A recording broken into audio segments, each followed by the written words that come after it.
What's up, guys? This is just a quick video on how to access OpenAI's new agent builder page or feature that they just released 2 days ago.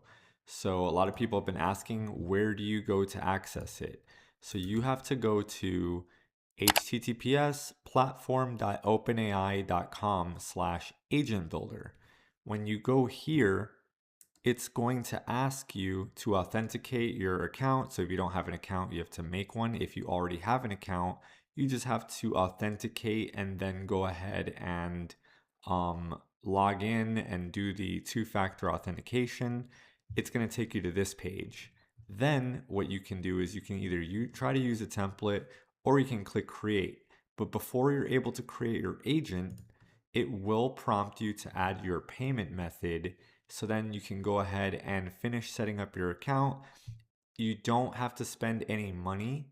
It's just adding a payment method in case you use too many tokens or API tokens while you're using the agent. Then it will charge you if you go over the limit. However, you don't have to pay anything, but you do have to add your payment method and info before continuing to go forward with this automation and creation.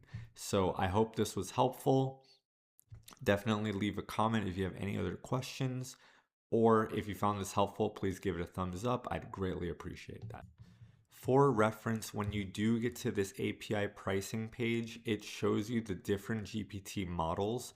The one all the way on the right, the Pro, is the best, the smartest, and the most expensive model to use. However, something like, let's say, the GPT-5 Nano is the most affordable, but it might be a little bit sloppy, so it's better for shorter, more concise tasks. So definitely do take a screenshot of this API pricing page. When you're setting up your agent, you can know which model is best for whatever task it is you're trying to accomplish.